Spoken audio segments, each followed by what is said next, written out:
சுபாஷினி அவர்களோட இறப்புக்கு பின் தொடர்ந்து அவங்கள பற்றின ஏகப்பட்ட செய்திகளை பார்த்து வந்துகிட்டு இருக்கோம். அந்த வகையில் சமீபத்தில் அவங்களோட அம்மா சுபாஷினி அவர்களோட மறைவுக்கு பின் அவங்கள நல்லடக்கம் பண்ண இடத்துல நடந்த ஒரு சில விஷயங்களை பற்றி ரொம்பவே எமோஷ்னலாக ஷேர் பண்ணியிருக்காங்க. அதை பற்றி தான் இந்த ஒரு வீடியோவில் நம்ம பார்க்க போகிறோம். கையல் சீரியல் மூலயமா ரசிகர்கள் மத்தியில் மிகப்பெரிய ஒரு வரவேற்பு பெற்றிருந்த நடிகையாக சுபாஷினி அவர்கள் இருந்திருந்தாங்க. சமீபத்தில் அவங்க கணவரோட ஏற்பட்டிருந்த பிரச்சனை காரணமாக அவங்க தற்கொலை பண்ணிக்கிட்டது நமக்கு மிக பெரும் ஒரு அதிர்ச்சியை ஏற்படுத்தியிருந்துச்சு.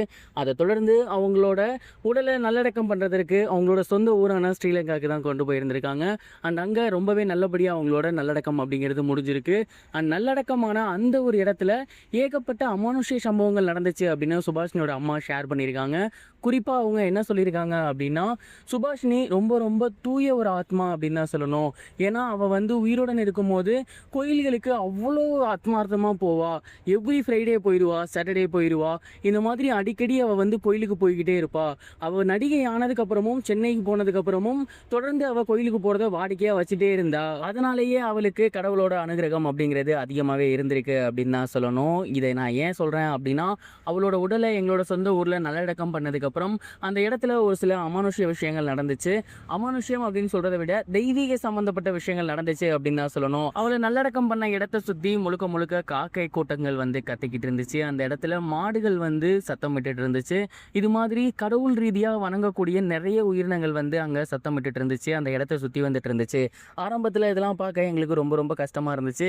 ஏதாவது தப்பாக இருக்குமோ, எங்கள் பொண்ணு எதுக்கிட்ட ஏதாவது சொல்ல நினைக்கிறாளோ, வேறு ஏதாவது இருக்குமோ அப்படிங்கிற மாதிரி தான் நாங்கள் எல்லாருமே நினச்சிருந்தோம். ஆனால் எங்கள் ஊரில் இருக்கக்கூடிய ஒரு சில மூத்த துறவிகள் என்ன சொல்லியிருந்தாங்க அப்படின்னா, உங்கள் பொண்ணோட ஆத்மா ரொம்ப ரொம்ப நல்ல ஆத்மா, தூய ஆத்மா. அதனால தான் உங்களுக்கு இந்த மாதிரியான அறிகுறிகள் காட்டுது. காக்கை அப்படிங்கிறது நம்மளோட முன்னோர்கள், பித்ருக்கள்.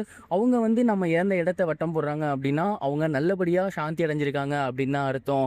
அதே மாதிரி தான் மாடுகளும் நம்ம வணங்கக்கூடிய தெய்வம், அதுவுமே அந்த இடத்த சுற்றி வருது, கத்துது. அப்படிங்கும் போது இது எல்லாமே நல்ல விஷயங்களை தான் குறிக்குது. அதனால் நீங்கள் இதை நினச்சி வருத்தப்பட வேணாம் அப்படிங்கிற மாதிரி சொல்லியிருந்தாங்க. அண்ட் இதெல்லாம் கேட்டு எங்களுக்கு ரொம்பவே மகிழ்ச்சியாக இருந்துச்சு. ஒரு பக்கம் மகள் இறந்துட்டாலே அப்படிங்கிற ஒரு வருத்தம் இருந்துச்சு. ஆனால் ஒரு ஆத்மா சாந்தி அடையுது அப்படின்னா அவங்களோட ஆசைகள் நிறைவேறிடுச்சு அப்படின்னு தான் அர்த்தம். அப்படி பார்க்கும்போது என் பொண்ணோட நேரம் முடிஞ்சிருச்சு. அவள் ஆசைப்பட்டது எல்லாமே அவளுக்கு நடந்திருக்கு. ஆசைப்பட்ட பையனை கல்யாணம் பண்ணிக்கிட்டா, ஆசைப்பட்ட மாதிரி பிடிச்ச வேலை செஞ்சா, ஆசைப்பட்ட மாதிரி சொந்த காலில் நின்னா. ஸோ எல்லாத்தையுமே அவள் கரெக்டாக பண்ணிட்டா. அவளுக்கு பிடிச்சது நடந்துருச்சு. அதனால தான் இந்த உலகத்தை விட்டு அவள் சீக்கிரம் போயிட்டா போல அப்படின்னு ரொம்பவே எமோஷ்னலாக அவங்களோட அம்மா இந்த விஷயங்களை பற்றி ஷேர் பண்ணியிருந்தாங்க. சுபாஷினி அவர்களோட இடத்த கேட்ட சத்தம் குறித்து அவங்களோட அம்மா ஷேர் பண்ணியிருந்தது இப்போ சோசியல் மீடியாவில் ரொம்பவே வைரலாக போய்கிட்டு இருக்கு. இதை பார்த்து நிறைய பேர் நிறைய விதமான கருத்துக்களை ஷேர் பண்ணுறாங்க. நீங்கள் இதை பற்றி என்ன நினைக்கிறீங்க? மறக்காமல் கமெண்ட் பாக்ஸில் ஷேர் பண்ணுங்கள். இது வரைக்கும் கனெக்டிங் டிவிக்கு சப்ஸ்கிரைப் பண்ணனா மறக்காமல் சப்ஸ்கிரைப் பண்ணிக்கங்க. உடனடி அப்டேட்ஸ் பெறுவதற்கு நோட்டிஃபிகேஷன் பெல்லையும் கிளிக் பண்ணிக்கங்க.